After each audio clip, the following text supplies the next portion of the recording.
Leaking Gadra's words to Calgurio must have been carefully planned out by them. In other words, they were weighing their options between Yuki and Calgurio. Those greedy nobles. Whatever, I've got to focus on Gadra now. How dare he tug on the nobles' purse strings to make them suggest that the mixed corps should conquer the labyrinth. He should have referred my army instead. Didn't expect him to still have a grudge against me for taking the armored corps from him. The armored corps was successfully modernized, thanks in part to Gadra's help. In spite of the corps' military force growing by 10 to even 100 times as a result, Gadra did not hold any authority to command it. Calgurio assumed that was the reason why he was jealous of him. Anyway, that can't be helped. It was a godsend that I was able to get information from those nobles. This will allow me to get ahead of them and snatch the authority to raid the labyrinth from my army. Of course, greasing the palms of high-class nobles would cost him a pretty penny. And even if he were granted the authority, he would have to share part of it with the nobles. But still, he didn't think it was a bad deal. The magic crystals aren't the only thing the labyrinth has to offer. This sword is of excellent quality. It's rare grade, but it might evolve to unique grade in 100 years, maybe even sooner than that, seeing as it's made of such fine magisteel. This alone should be enough of a reason to seize the labyrinth. On this closing thought, Calgurio committed himself to winning over the nobles. Calgurio contemplated his future plans. There was a nagging question that kept bothering: what is this whole even for, anyway? A high-class noble told him that it had a mysterious effect, but he probably just got that from Gadra. Despite Calgurio's trained eye, he found nothing out of the ordinary. But nevertheless, that hole in the sword was remarkably peculiar. What did it mean? Calgurio couldn't come up with an answer. Following that, he had sent it to his technical team. However, the analysis results were yet to be seen. Well, unlike the West, the age of the sword has come to an end in the Empire, anyway. So, no matter how valuable this sword might be, it would be of no significance to their modernized troops. Only highly skilled warriors could use this sword to its fullest. Indeed, that included Calgurio and his close associates.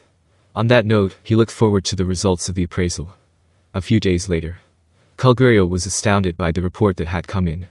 I will explain. It was the director of the technology department himself who presented their findings. Scientific analysis of the sword revealed various facts. Most notably, the hull wasn't merely decorative. It was an energy absorber and efficient medium for activating magic.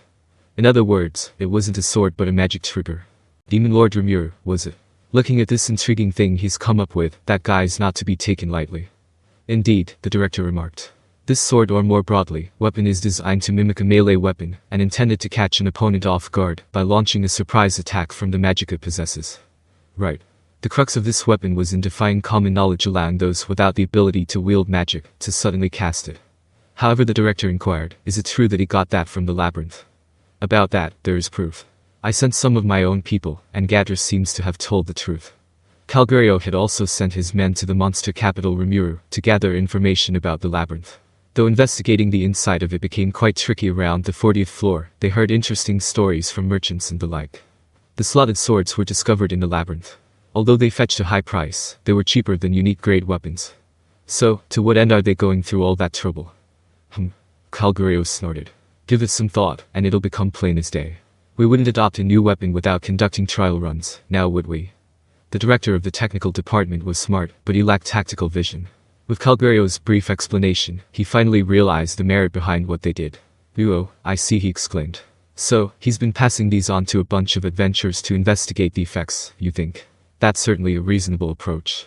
Upon inserting a magic stone into the slot, we found that the sword's rank rose by a notch.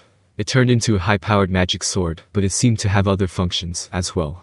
To figure that out, various experiments would be necessary, thereby requiring a huge amount of time. Yeah. He hands them out at random to let these individuals try them out. And once the experimental data has been produced, he'd surely want to aggregate all of it, Calgurio mused. He understood Rimuru's intentions, to a certain extent.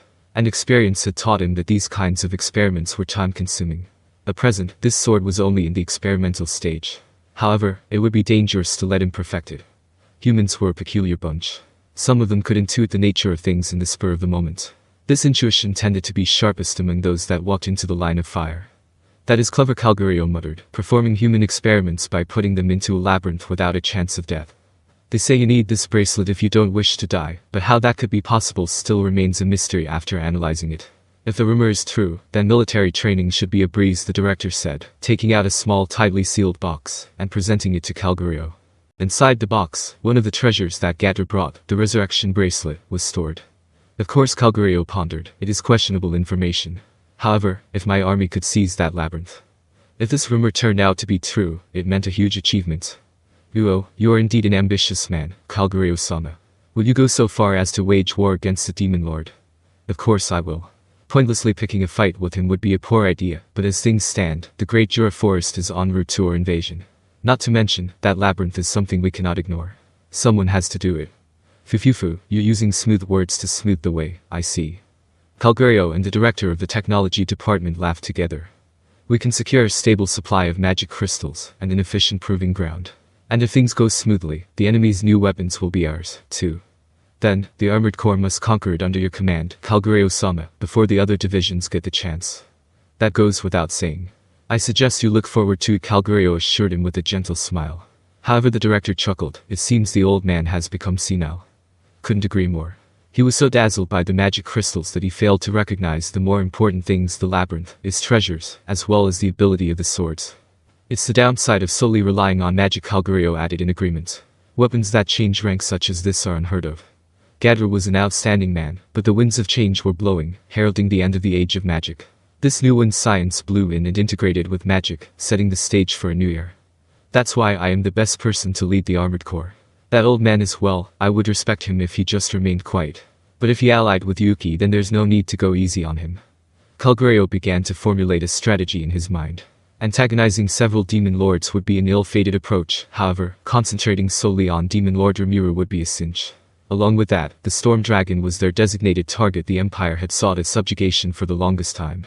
Calgurio intended to subdue the Storm Dragon with his newly developed weapons. To that end, a little sacrifice would be well worth the cost.